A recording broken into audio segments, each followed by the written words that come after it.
What's going on, everyone? Welcome back to Love of the Game, and we're continuing our series previewing the Euros. And today we're going to be looking at the final two groups, that is Group E and Group F. And in Group E, I find these two groupings, Group E and Group F, have some of the strongest teams in European football right now. They've all got quality players. So if you look at Group E with me, there's Poland, there's Slovakia, Spain, and Sweden. It's not going to be easy for any of these teams to get out of this, and whoever comes out of this is going to be like a Herculean task. Whoever's going to be winning this league, this group. Yeah, it is true. But I think Slovakia, I think we have to see that they are very much unlucky getting paired against Spain, Poland, Sweden, actually. So I really don't see much of a chance for them unless and until there is an upset either with Sweden or Poland. I think they'll be targeting the Sweden game. Spain, they are one of the powerhouses. I mean, come on, let's accept that Spain are one of the favorites. But they've been struck by the pandemic, man. Spain has been getting COVID tests and everything done over the past week, so we're not sure how many of the players actually have COVID or not. So that is why I'm telling you this is going to be very tricky and interesting, because we don't know which players are going to be playing, which players aren't playing, and who's coming out of quarantine, who's not coming out of quarantine. So there's a lot of things going on. So Jay, I think you're missing a beat over here. I think you're taking Spain for what Spain used to be and forgetting what's happening right now. We're still in pandemic, man. Corona season still going on. We're still in lockdown here in India. So you never know. Hamzik, Mr. AKA Napoli, might do something or the other. And you've also got the Newcastle goalkeeper. Tim Krul? No, not Tim Krul, man. He is with Norwich right now. You've got Martin Dambrovkov. Dubravkov, yeah. Martin How to butcher a name, come to Paul. I will butcher anyone's name. It's okay, man. It's okay. Okay, so you've said, okay, Slovakia, no chance, but Poland and Sweden, man. It's between, for the second place, I think it will be a toss-up between Poland and Sweden. I think Poland, they have a very potent strike force in Milik and Piatek. He's also kind of like has wavered off a bit, but yeah, he is good on his day. But come on, with Robert Lewandowski, you have to give a chance. Any team that he's playing in, that you have to give that team a chance, actually. So he's one of the difference makers in any team. I mean, he's a serial winner, actually. It's not just one of those guys. I mean, like, he's one of the best person in this. I mean, he's one of the favorites to win the Ballon d'Or this year. So yeah, I think because of Robert Lewandowski, he's the one who tips the balance between Sweden and Poland towards the Polish team progressing, finishing. I mean, like, for Poland to finish second. I think Spain will be one of the favorites. Yeah, I do understand that it is still the season of the pandemic and others. But the thing is that we have to remember one more thing. The Spanish team has two clubs, that Real Madrid and Barcelona, and most of the players in this team are from playing for either of the two teams. And the third one is Atletico Madrid. But they don't have a good striker. These teams, by virtue of it, they have players. Sorry? They don't have good strikers though, Sujay. Like, you're looking at Morata, Gerard Mourinho, Mikel Oyarzabal, and Pedri. No, that Moreno, right? Moreno has had an excellent season. Okay. He's one of the top scorers in Spain right now.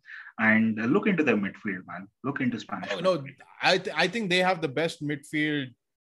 Yes, exactly. Yeah, but the thing is, who's going to be playing from that midfield is going to be the question. Exactly. You have a lot of big names. You got a lot of big names. Exactly. That is the thing. And for me, if at all I'm the person picking the team, I think I will start Koke with Thiago. And dude, you got Thiago, Busquets, Koke, Marcos Llorente, Dani Olmo, Rodri, Fabian Ruiz, Paulo Saberia, Ferran Torres, and Adam Traore.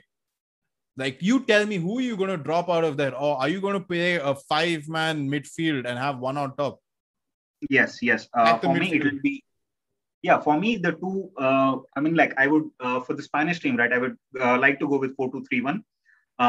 Four defenders. Then I will have Rodri with Koke, and then in front of them, it will be Thiago for me, and Ferran Torres on the left, and probably a Traore or any of the other wingers on the right with Moreno up front. Okay. So you're thinking Spain's coming out unscathed. Spain and Poland. Spain and Poland for me. For you? Okay. I'm going to put a wrench in there. I'm going to say Poland's going to win the league, win the group, and Spain second. Because the thing is, Spain, the thing is, the team has been struck because of the coronavirus, and they're good on paper, but their goalkeeper is someone I don't trust at all, especially given the last time he played in a global tournament, i.e. the World Cup, how he let the ball go through his hands. David De Gea hasn't been the same man since. And if this is going to be his redemption, I will eat my words. But their defense, like, I'm going to say, because, look, Sweden, Poland, Slovakia, they could cause some problem or here or there. You have to say that because, like, looking at these guys' defense, it's not that great. And the goalkeeper, yeah, I don't trust De Gea to even catch anything properly, man. So that's me. Come on, man. Come on. Let's not be that harsh with him. Hey, no, I'm being honest. Like, what happened to him at the World Cup has haunted him since, and his performance haven't been that great. Okay. Given that, and he's again coming back into a national stage, you never know what's going to happen. And the thing is, he hates crosses, he hates those things, and everyone's going to be, because like the Poland and Sweden and these guys, Poland, Sweden, and Slovakia, they are known to be a little more physical. So I don't see these guys having that strength physically or anything. And Morata hasn't been playing that well at Juve, so because of the lack of chances. So like, it's an up and down for me. They have a brilliant midfield, but apart from that, midfields don't win you titles. They have possession football. Like, you can have 95% of the ball. If I get that 5% and score a goal, I'm winning. So yeah, you can take that to the bank. Poland. The thing is that midfield won Pep Guardiola the league, and most of the this isn't a Pep Guardiola team. This isn't Pep Guardiola team. Pep Guardiola isn't managing Spain. He's not managing the egos over here. No, he's not managing. I'm not saying that. See, the thing is that I think because Moreno doesn't play for one of the top three the traditional top three teams, people are not giving him that much of a credit. Yeah, one of the reasons is because he's like 27, 28, I think so. But he's in the peak of his career. He might be the surprise package of this entire Euros. Please trust me. Okay, fine. He's the one to watch, but midfield still doesn't win you anything, man. And they're not going to be playing tiki-taka. Yeah, okay. Let's see. Because they tried doing that at the World Cup in Brazil, and look what happened. They didn't even get out of the group stage. See, that was a total complete. Yeah, and then look at the last Euros, dude. Last World Cup. They haven't. One of the biggest reasons. I will tell you, one of the biggest reason why Spain had that golden run of winning international tournaments starting from 2008 Euros that started with Luis Aragonés who was the manager then. Then it was Vicente Del Bosque, I guess, who was Del Bosque won the World Cup.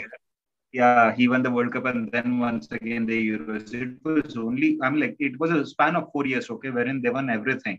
Now, the biggest reason for that was because span of 12 years, they were the senior players. It was basically Xavi from Barcelona faction and Iker Casillas from the Real Madrid faction. Yep. And you had Ramos, dude. You had the big boys coming together. Exactly. Big boys, they came together and they told, come on, we will not do any of those club bullshit and all. We are fighting for our national team and we have to win. So they did.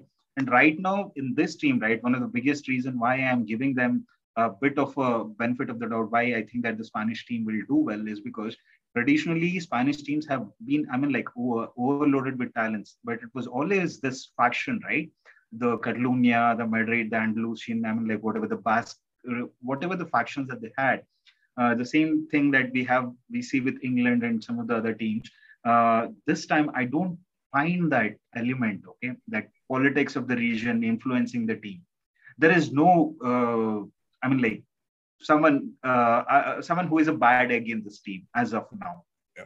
I think that was a very good call, not taking Sergio Ramos into this Euros team. I think that is one of the biggest reasons. I think that was a mistake. I think they needed a Ramos because you need no. The thing is, you need a leadership figure because they don't have any leaders. There is no vocal leader on that team. And listen, love him or hate Thiago. Thiago is not a vocal guy. No. You have Koke there. You have Koke. Koke is not a vocal guy. Koke isn't a vocal presence. Koke doesn't have the thing that Ramos had, or a Puyol had, or a PK had. Right? You spoke about what happened with the team which won the Euros, the World Cup, and the Euros after that.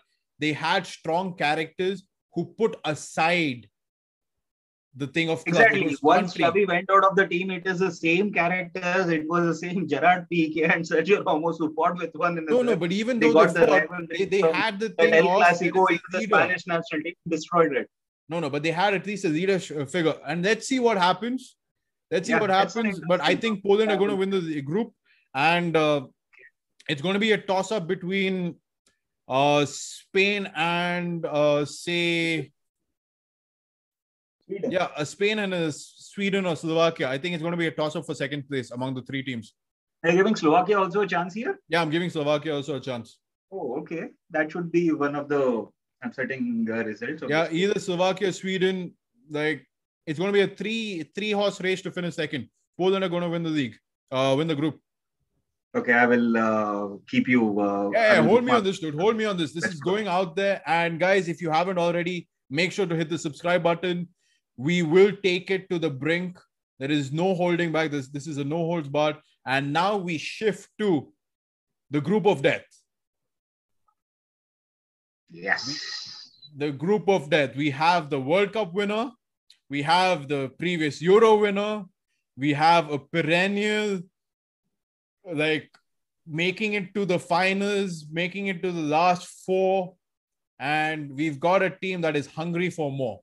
So we're looking at Group F, and we have France, Germany, Portugal, and hungry for more, Hungary. Okay. See, I think this is very bad for the team that is one of the. I'm sorry, Hungary. I really don't give them much of a chance. Three teams, at least, France are the favorites to win the tournament. Portugal do really have talented players in each and every department of the game. And you can never write out Germany. Please, I think this is what most of the people are talking about. Joachim Low, I think he's going to retire from People are sleeping on Germany, man. People are sleeping. I'm like, this is Germany. What the hell is wrong with you guys? They did that. But they did that at the World Cup also. In what's that? Come on. Okay, if at all they had a bad tournament, doesn't mean that. But they slept on them in not the previous World Cup, the World Cup that they won, because they said the team was too young. In 2014. Yeah, they slept on them. No, 2014, right? They slept on them, saying Germany, that they are very young, and they came out and won it. And that's where they got the 4th star and everything. And it's missing. And the thing is, like, that's where I find people going crazy. Like, you're discounting the German team because, yes, they've had bits and pieces. It's not been working out for them. But when a tournament comes, and this is the worst thing about Germany, when a tournament comes, the national pride kicks in. Exactly. There is no ego among these guys. Like, the thing is, like, we've spoken about it with the Netherlands, be it with Belgium, be it with England. In our previous videos, make sure you like have a look at them, our previews of these teams. And even with Italy, Germany keeps the ego to the side and it is national pride. These guys are like a well-oiled German engineering. This is why if you buy any car or anything, you will buy German engineering. And this is no shade against any other country or any other club or any other team. But when German football, when they come together for their national team, that national pride kicks in. And I'm picturing this in my head. I'm going to be seeing Angela Merkel at either the semi-final or the final, dancing, Finals, cheering, and going bonkers. I think it is. I think, yeah, I think Germany, I don't know why most of the people are, I think Portugal will be the team that will be unlucky. That's why we've got the shirts. We're already predicting it's going to be France and Germany going through from this group. I think this will be the final. I think it will be a France versus Germany final. And please trust me, if at all it is France versus Germany final, it's going to be amazing. I mean, it's going to be one of the best. I think France have the firepower. Like France, what they proved is they have the firepower. Everything in their team. I mean, it is not just a firepower. They have everything. I mean, like in every department, I think we can name another, 15 or 24 of the people who were not selected into this French national team right now. Yeah. And even they will be one of the favorites to actually reach till, at least, go reach till the knockout stage or at least come till quarters in the semi-finals. Please trust me. But do you know who's the guy to watch out for, though, is with France? And there's a guy who's come back and he has a point to prove. Karim Benzema. Karim Benzema. No.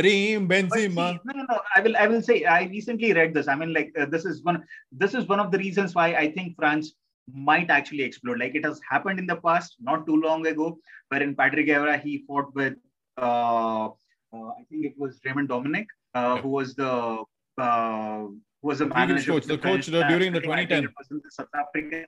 Yeah, 2010 World Cup. 2010 World Cup. Yeah, exactly. And right now, and Anelka also got kicked out during the same time. Yeah. Anelka, exactly. Yeah, they always have some disciplinary issues. And right now in this World Cup, already it has started. I mean, during the first match, I mean, like the warm-up match between France and Wales. Post-match, I think it was Giroud who came out in the press conference and he said that there were some of the players I was not getting proper service and all. So, and then I read that. I mean, like it was in, but the thing is, I think, Sujay, you're reading too deep into it because even during that time, they've been joking around, dude. This is not reading too deep into this. This is with facts. I mean, like there is a history with regard to this team. There is a history of infighting with regard to this team. Since the time of Zizou, Zidane was there. He was one of the towering figures in the team. He kept them in check. Okay. The moment he got out, there was once again infighting, and somehow last World Cup. But you have to know. I think, Sujay, you're discounting one guy. You're discounting Deschamps. Deschamps, dude, he is not a player. Okay, and okay, he has won the World Cup. I think they have a lot of respect for him for all that he's done for club and country. And dude, the reason why 98 and 2000. France were the team. It wasn't Zidane. It was Deschamps who held the team together. He was, look, he is, I don't disagree with you here because Didier Deschamps has been in the job for more than 6 years right now. I think this is his 6th year. Okay. They won the World Cup. Okay. We know how last World Cup it was. We know how crazy some of those results were. Okay. Yeah. France. Okay. I do respect them. They had one of the best teams. They should have won the Euros also. They should have won the Euros also that year. They should have won the Euros, definitely. They should have won the Euros, then they should have gone for the World Cup, but it didn't happen. Results, I think. Yeah, it is true. But I don't know, man. I think the infighting between the reason.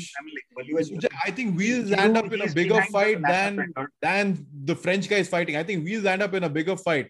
That's what's going to happen. The infighting will be here, and I think you're reading too much into the whole thing with France, because even the guys came out kidding that Pogba moving definitely. to Okay. PSG. See, Macha, this is 2021, 2021. Okay, there are a lot of PR teams back there. There are a lot of sponsors kicking everyone's back. Go and manage the situation out there. There'll be a lot of this manipulating that is going to happen. No, but the no thing one knows is, what is happening in France the this year though, like with this team, No, but have a level head. what I'm saying is, They've got senior players who will be vocal in supporting Deschamps. You got your Hugo Lloris, and Benzema coming back has a point to prove, as well as he's going to be there as a voice of reason.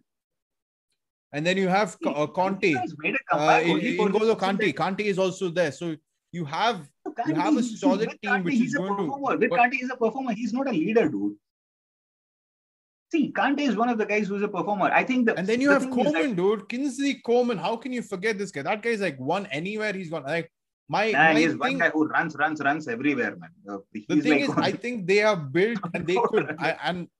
See, no, I'm not discounting the fact. See, if at all we start talking about the talent in the team, I think we have to. I mean, like we have to spend 15 minutes on each and every. We'll have. It will go for 2 hours, and I don't think anyone wants to watch a 2 hours. No, exactly. No, we don't want to do that. Okay, so our predictions. But yeah, I'm just trying to say that might be one of the reasons. Yeah, please start with Yash. Let us start. Finish your statement, because I think there's going to be an infighting between both of us more than the French team. Okay, so no, I still think that France will be the. No, I don't know. I still am tossed up between who will win this group. I want to say Germany, but they're not in the form unless and until. For a guy wearing the Germany T-shirt and you're saying Germany is not going to win, that's a I'm saying, I want to say Germany.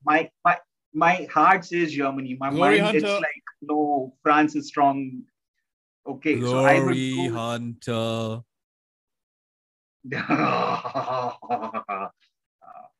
Okay, so I think I will go with Germany, France, man. Portugal, very tough loss for them. Okay, so from the group of death, you're predicting Germany to win the group and France to finish second. And the other bigger prediction that you've put is France-Germany final. No, I'm hoping to see France and Germany in the final. See, unless and until we have the qualifiers from this group, I don't think anyone should be in a position to, or if at all someone is it's okay to dream, dude. You've got the German T-shirt on. Support the team at least. Otherwise, take it off your back, man. You don't deserve to be wearing those colors. Okay, Paul is in. Glory hunter. Glory hunter. Sorry, dude. I know England has given you a lot of reasons to be singing this song in life. Come on. No one forced you to go and support England each and every time. There is the Isle on the other side is really better. You can, if at all you want, you can. I'll go with France winning the group and Germany finishing second. It's going to be interesting because Portugal, it's going to be the dynamics, because if it's going to be like how it played out with Juve, everything going to Ronaldo, and that's what happened even the last Euros, because it was the boring to watch the Euros. It was much boring than 2003 Champions League final weekends. No, it's been it's like even it was boring. And the most important aspect of last Euro final was when Ronaldo got injured and when he went to the bylines, and the way wherein he was so pumped up and the way wherein he was, I mean, like, yeah, those theatrics, I mean, like, wow, man. But that's the thing, right? The team played better without Ronaldo there. And that's again, going to be the sentiment. And it was exactly, I think that is what the entire French tactics, right? They went out to they went to the dustbin. No one knew what to do. Okay, there is no Ronaldo. That person is, he should be marked by 2-3 different people. Then I don't know what happened to France team, and they scored the goal. No, France were unlucky. It happened. Renato Sanchez scored. They lost the Euros, but they won the World Cup 2 years later. But the thing is, that's my concern with Portugal. Will it all go through Ronaldo? And if that's the case, France are winning the league. France are winning the group, and Germany are coming second. Or it's going to be one of these two. Like, Portugal, like, yeah, not sure where they're going to be landing up here. And guys, on that note, hope you guys have enjoyed this video. Please make sure to hit the subscribe button and watch the other reviews of the Euros that we've done from Paul and Sujay, and here from Love of the Game. Take care. See you guys soon. Adios.